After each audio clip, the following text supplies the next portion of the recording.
Welcome. Today we're talking Las Vegas and Atlanta markets with Bob Maricich, International Market Center CEO, and Dorothy Belshaw, who is Chief Marketing and Digital Officer. And I was hoping to start with Atlanta since it's the closer of the two. And, the question initially just is, how did IMC arrive at the decisions on how to approach Atlanta market given the particular circumstances you had to confront? But first, thanks for reaching out and including us in this. It's been a journey. I think the one constant through the journey is we didn't want to get too far out over our skis in terms of here's what's going to happen, 4 months from now. The situation, I think everybody would agree, is so unknowable when you get out more than 60 days. And, on that journey, there's been a constant, and that was whatever we do, we have to do with the utmost safety. And we have to convince ourselves, and we're the utmost, the biggest critic of what that standard of safety should be. And then, the second part of that is what do our customers want? And, at times that could be, a bit ambiguous because there are some customers that desperately want to have, a market, and there are buyers that need it. There are sellers that certainly need it. And then there are others that are just uncomfortable with any sort of gathering whatsoever, no matter how safe you can make it. So in that context, we did a couple of things that were very definitive. One was we've done 2 surveys. Stacks is a survey firm that we use, so we could gauge the customer's interest and what was important to them. Will they fly? When will they fly? Are they comfortable driving, staying in a hotel?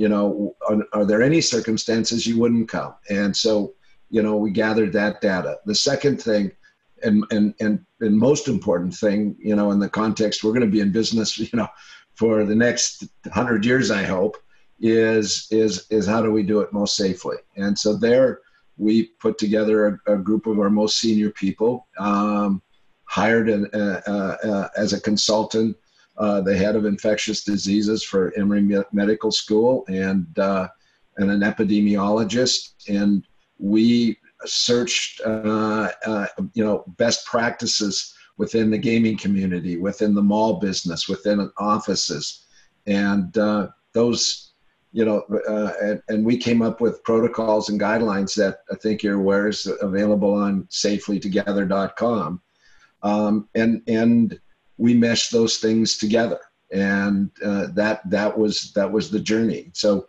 where we are today, we believe we can deliver a market. It's not got a resemblance to what markets used to be, nor should it. And we can do it safely. It's interesting, and that's one of the problems that we all kind of face with this situation is its fluidity and the fact that 2 weeks from now we may be confronting significantly different circumstances, but obviously the bottom line is going to be, the initial bottom line is going to be safety and confidence in the market safety. But when you were assembling the idea of how you were going to do the Atlanta market, what were some of your business goals? What were kind of some of your bottom lines? What did you say, we need to deliver these things in terms of making the market as effective for our customers or our lessees and our buyers as possible? Well, I think, first of all, there's no bottom line in an environment like this. It's disappeared. And so, we bought just shy of $500,000 of personal protective equipment. Temperature check equipment, fever guns, and disinfectants and masks and gloves and face shields. And, so, in effect, the economics of it is it's going to cost us, I've jokingly said, because I've not really done the numbers, we won't know until it's done, but it's likely we'll spend twice as much money for half the show. But again, our time horizon for doing this is, a business that's going to be, valuable and exceptional years from now. And so, the other goal was just what Stax teased out and our customers told us, that those that come, they want to basically buy things that are available now that are working. I've said that they want to bet on a winning racehorse. And so one of the things about a market like this is, I don't think there's any argument that physical markets are the most effective way for discovery, to discover new vendors, new products, new ideas. This is going to be a market that's very driven by an inventory need right now.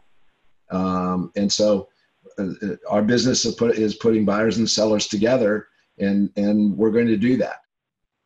Yeah, I mean, I think, we're in the position of needing to create a viable platform for those that want to participate in it. And then to the extent that we're able, creating a safe environment. And so to Bob's point, there's a tremendous amount of investment we've made in equipment.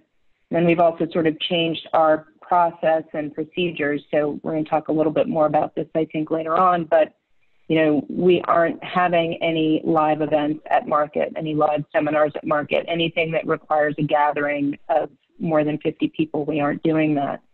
We've created a contactless registration environment, so buyers must register in advance. They're barcoded. They don't get a paper badge. They don't stop at a desk. They move straight through, get their temperature taken, their barcode scanned, and then they're straight in. I think these are back to business. These are back to business opportunities. This is about buyers that need products and vendors that have inventory available. There's low tolerance for risk in terms of what they're buying, and they want to make sure that whatever they're buying can ship. And so, that means that connection that happens, and we saw this in early June in an apparel market that we hosted, a very small one, albeit very serious. I mean, appointments were set every 30 minutes. Buyers came in on time. They had open to buy. They knew what they needed. And it was, really highly productive. Didn't have a lot of the fluff and fanfare and that we're always used to, and the social aspect of it is obviously very different. But that's what recovery is going to be about. It's going to be about getting buyers and sellers together however they choose to transact. Yeah, it's interesting too. You've done quite a bit to develop the virtual element of the show as it's going to occur, as a supplement to the physical show, but also for people who just can't make the physical part of it, as a way to provide them value.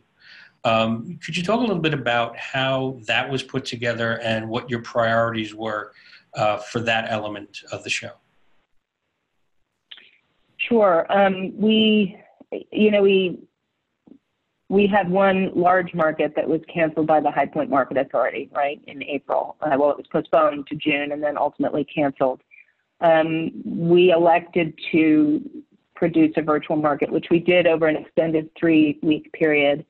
And in addition to serving up commerce opportunities online through a platform that we had acquired from RepZio back in January, we also produced content. So we took all of the content that we had planned, including a show house, and we put it all up virtually over an extended period of time. And it was amazing. What we found is that our levels of engagement tripled and in some cases quadrupled. So the industry clearly still hungry for information, particularly surrounding trend and digital opportunities. But even the show house was incredibly well attended, if you will, and drove a lot of leads to vendors that were featured within it. And so, we talk about how this pandemic might change the shape of the way we do things going forward. All of our events for the upcoming markets are scheduled in the weeks ahead, right? So in doing that, we believe we can drive engagement way up. We also think we can provide an opportunity for retailers to engage with content, particularly around trend and, you know, what sorts of things are selling during this time, and kind of how to rethink your assortment and the buying and selling strategy as you come out of pandemic period. All of that information is really information they should have before they go to market. And we've always kind of offered it simultaneously. This then gives them kind of a way to think about market, plan for market, and perhaps be more effective while we're there. That might be the sort of thing that we sustain going forward. You know, buyers, when they're at market, are going to want to buy. And so opportunities for virtual education and programming, Zoom is really a great alternative. And it enables a level of engagement that really is hard to drive out of market. So that's kind of how we're approaching that. Definitely for summer, and probably for winter as well. I don't think we'll look at doing live seminars for a period of time now, and that may be actually just fine and even better in the new format. You know, and I think, Mike, it's become, you know, clear to us.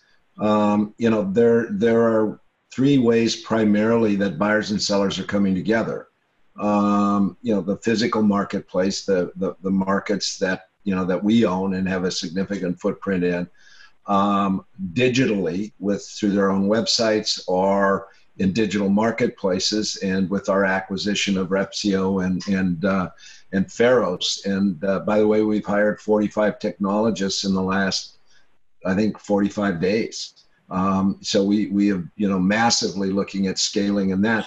And then the third element are the reps.